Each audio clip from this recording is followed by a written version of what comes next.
E fala, torcida do São Paulo, começando mais um vídeo. No vídeo de agora trazendo todo o pré-jogo, escalação e tudo que a mídia esportiva falou sobre o São Paulo que enfrenta hoje no Morumbi o Tajeres, valendo aí o primeiro lugar do seu grupo. E eu quero que você comente aí qual para você seria a sua escalação ideal. Escalaria a molecada da base?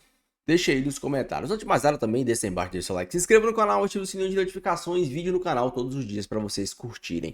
Bora tá assistindo o vídeo junto aí, no final você sabe eu volto, a gente vai falar muito do São Paulo, as coisas não andam nada fácil pro nosso tricolor. Queria de direitos atrás, deixa na descrição, sem mais enrolação, simbora pro vídeo. Tá garantindo as oitavas de final, mas o jogo de hoje contra o Tajeres, o jogo é no Morumbi, ele vale aí a liderança no grupo.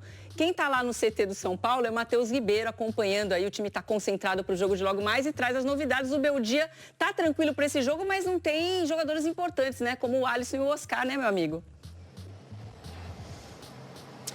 Tudo bem, Joana? Abraço pra você, pra quem tá ligado no Globo Esporte. Pois é, situação complicada, viu? Vou te falar, ó, como vocês podem perceber, eu tô aqui em frente ao CT do São Paulo, onde nesse momento os jogadores estão concentrados pro jogo. O empate já é o suficiente para garantir o primeiro lugar do grupo, que daria a vantagem ao São Paulo de decidir, né, as oitavas de final jogando em casa. Agora, pega o papel e a caneta, porque a lista de desfalques é grande, viu? Eu peço por gentileza pra gente colocar na tela. Isso porque dando destaque aos dois que você comentou, né? O Alisson, desfalque confirmado, foi expulso no último jogo, além do Oscar, que também teve uma espécie de inchaço ali na região da coxa. Os dois estão fora, são 10 desfalques do São Paulo para hoje, e até por isso Bobadilla e Pablo Maia começam entre os titulares. Além deles, outros 3 meninos de Cotia ganhando espaço entre os relacionados. É o caso de Paulinho, de também, no caso do Henrique Carmo, e lateral direito Mike Paulinho, inclusive, que passou por um trote hoje cedo, tá careca, vai pro jogo aí sem o cabelo como de costume, dando espaço também para os mais de 30 mil São Paulinos que vão acompanhar o jogo hoje. Joana, volto contigo.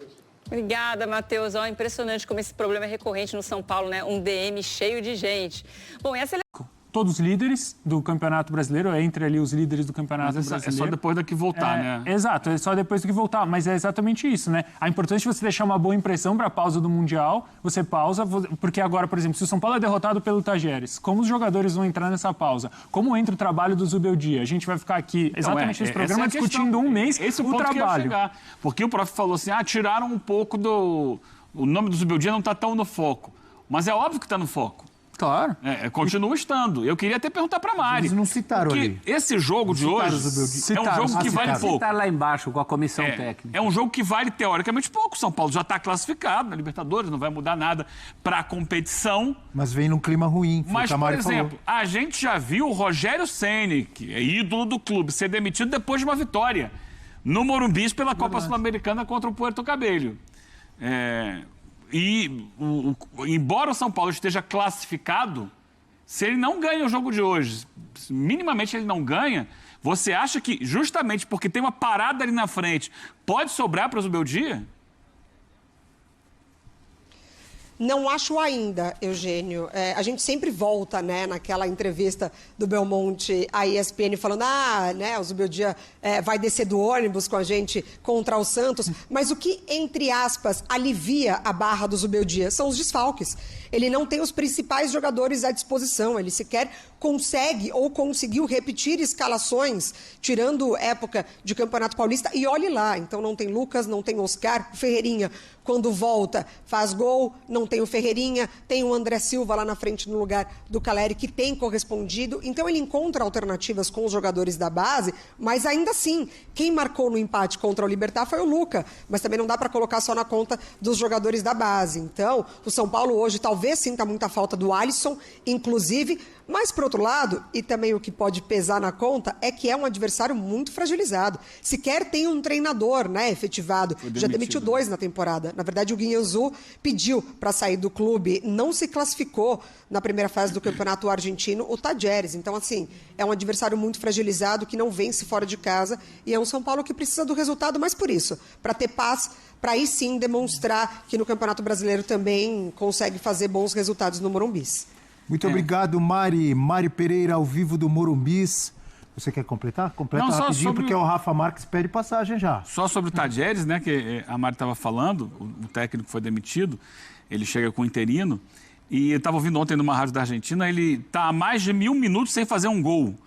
que é o recorde da história do futebol argentino no campeonato local lá. Mas para ele, o jogo de hoje é decisivo, porque vale vaga na Sul-Americana.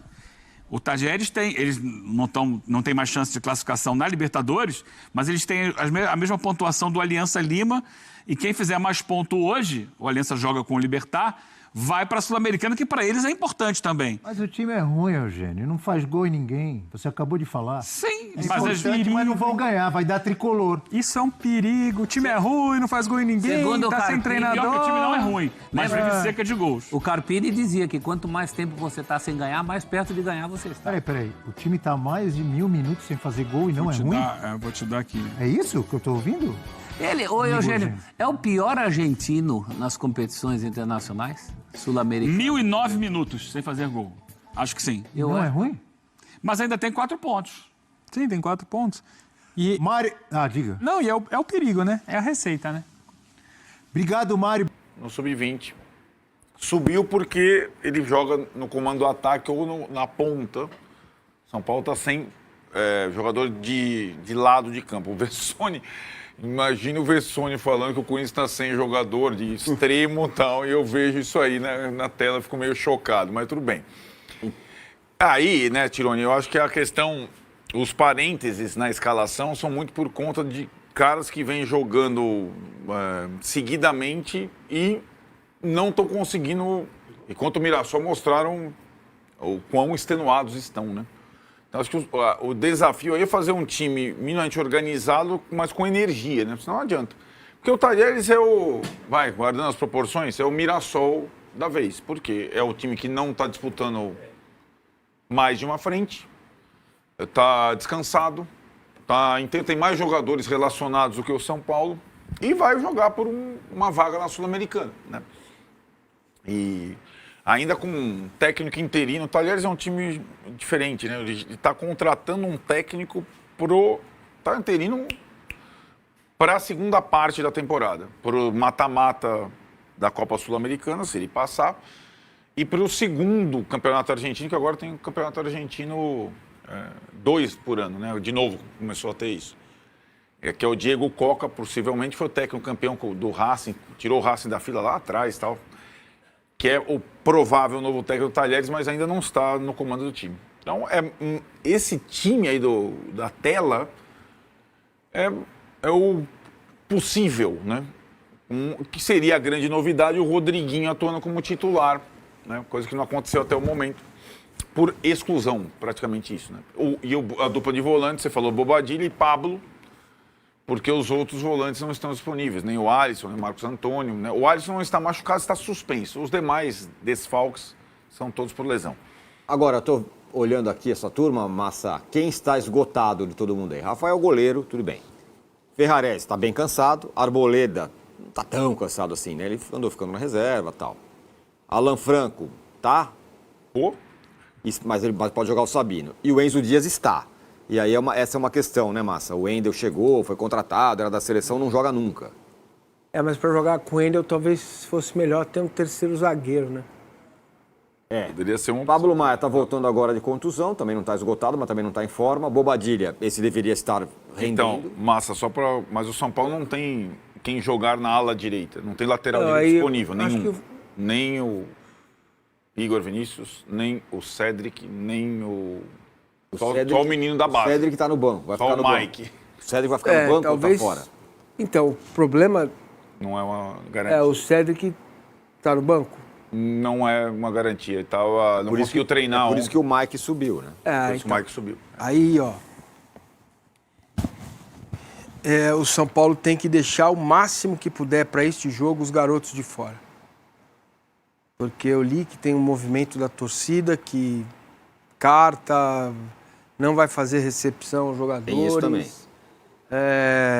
Tem uma coisa um pouco pesada. E isso pode trazer para esses jogadores jovens, Libertadores, que não é tranquilo, não é um campeonato qualquer. É uma pressão enorme, e aí você pode, talvez, perder ou demorar 6 meses para recuperar o garoto desse diante de algo que pode acontecer no jogo de hoje. Então, vai ter que escalar os mais experientes dentro do possível e talvez deixar os meninos para o segundo tempo, se o São Paulo estiver ganhando o jogo, porque esse movimento da torcida, que também é compreensível, porque a torcida do São Paulo segurou esse time no colo até hoje, até agora, o cara não quer saber, a comunicação é mal feita, né? O presidente é um presidente que se comunica pouco ou só através de redes, ele teria que vir a público em outros lugares, televisão aberta, participar de programas de televisão aberta, explicar para as pessoas.